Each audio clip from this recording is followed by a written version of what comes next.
ये कौटिल्य और सम्राट अशोक की भूमि है। ये आर्यभट्ट और शेरशाह सूरी की भूमि है। इसी भूमि पर गुरु गोविंद सिंह और वीर कुंवर सिंह जैसे परम वीर जन्मे हैं और यहीं पर राष्ट्र कवि दिनकर और साहित्यकार वेणु जैसे विद्वानों ने अपनी कलम से दुनिया को प्रेरित किया है।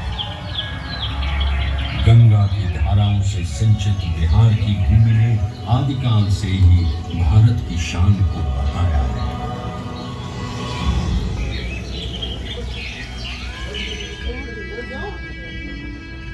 पर जिस बिहार ने सदियों तक नालंदा, विक्रमशिला जैसे विश्वविद्यालयों में ज्ञान और मेधा से पूरे विश्व को राह दिखाई थी, वो 20वीं सदी के आगमन तक खुद अंग्रेजों के अन्याय और दमन की जंजीरों में जकड़ा हुआ था।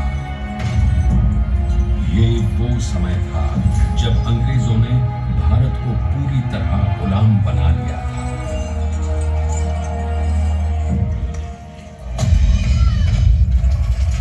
बिहार के चंपारण में भी अंग्रेजों का अत्याचार अपने चरम पर था।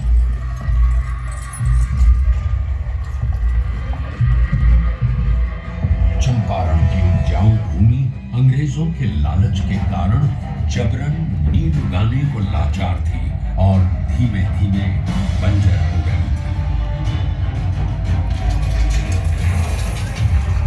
गोरी सरकार द्वारा लगाए गए लगान और अनेक प्रकार के करों के बोझ तले लाखों किसान बदहाल थे।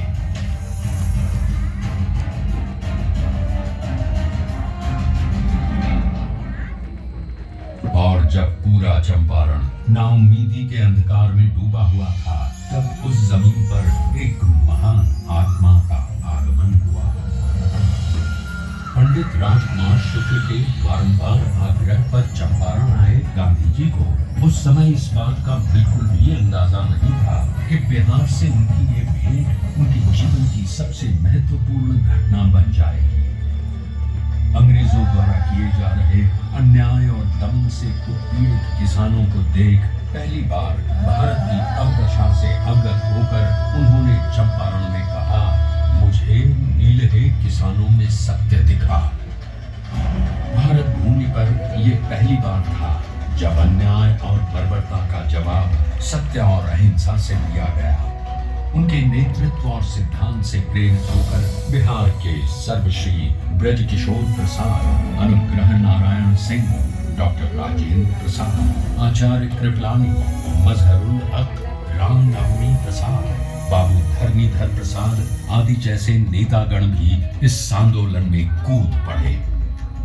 सत्य और अहिंसा पर आधारित चंपारण सत्याग्रह आंदोलन एक नूतन प्रयोग बनकर उभरा, जिसने भारतवासियों को अन्याय से लड़ने का एक प्रभावशाली शस्त्र दिया। चंपारण सत्याग्रह के 30 वर्षों बाद लाखों सेनानियों के बलिदान और गांधी जी के नेतृत्व में हुए कई अहिंसक आंदोलनों के कारण भारत स्वतंत्र हुआ।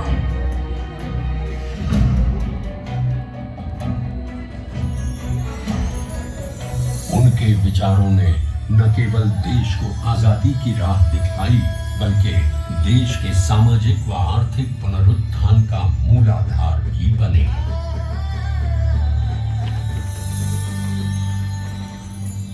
गांधी जी और उनके चिरंतन विचार आज भी बिहार के सामाजिक ताने बाने एवं शासन की धुरी है।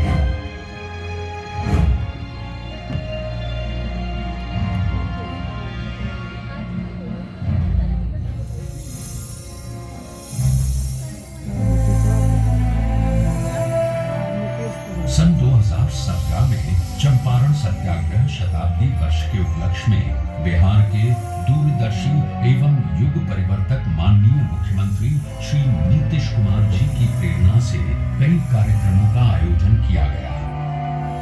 इसमें गांधी जी की स्मृति, उनकी विरासत, शिक्षा और ध्येय को जन जन तक पहुंचाया गया और शैक्षणिक एवं सरकारी नीतियों में गांधी दर्शन को प्रमुखता दी गई।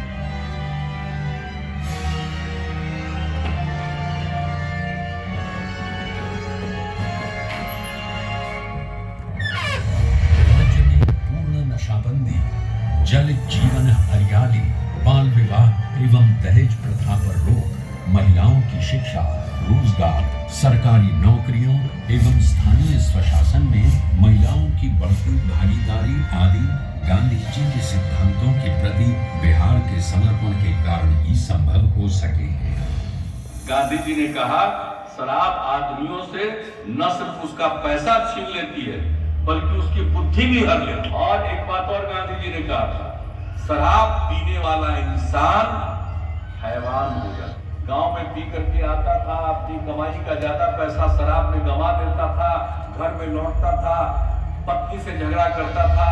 अब नहीं पीते हैं, घर लौट कर आते हैं, बाजार से सब्जी खरीद कर आते हैं और अपनी पत्नी को भोजन बनाने में भी मदद करते हैं। क्या माहौल, बच्चों की पढ़ाई पर ध्यान दे रहे हैं। श्री नीतीश कुमार जी के कुशल नेतृत्व में पूरे राज्य में उनसे जुड़ी यादों को संजोए रखने का बहुमूल्य कार्य भी किया गया। भीति हरवा आश्रम एवं बुनियादी विद्यालयों का जीर्णोद्धार, गांधी मैदान पटना में गांधी जी की सबसे ऊंची कांस्य प्रतिमा, बापू सभागार पटना, बापू परीक्षा परिसर, मोतिहारी और बेतिया बापू सभागारों का निर्माण आदि कई कार्य हुए हैं।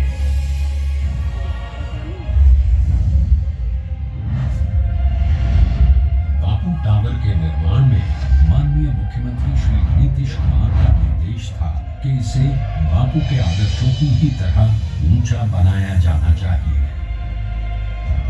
अपनी 3 आयताकार एवं 5 रैंप दीर्घाओं के साथ ये अभूतपूर्व बापू टावर आपका स्वागत करता है। ये आपको गांधी जी के जीवन की ऐसी यात्रा पर ले जाएगा जो आपके मन में बापू की एक अमिट छाप छोड़ देगा। लोगों ने तय किया कि हम सब लोग गांधी जी के विचारों को लोगों तक अवगत कराएंगे। 10 से 15% की नई पीढ़ी के बच्चे बच्चियों के मन में अगर गांधी जी के विचारों का आकर्षण पैदा हो गया और उसके प्रति उनके मन में समर्पण का भाव पैदा होगा, वो ये समाज बदल जाएगा, देश बदल जाएगा, ये मेरा पूरा विश्वास है।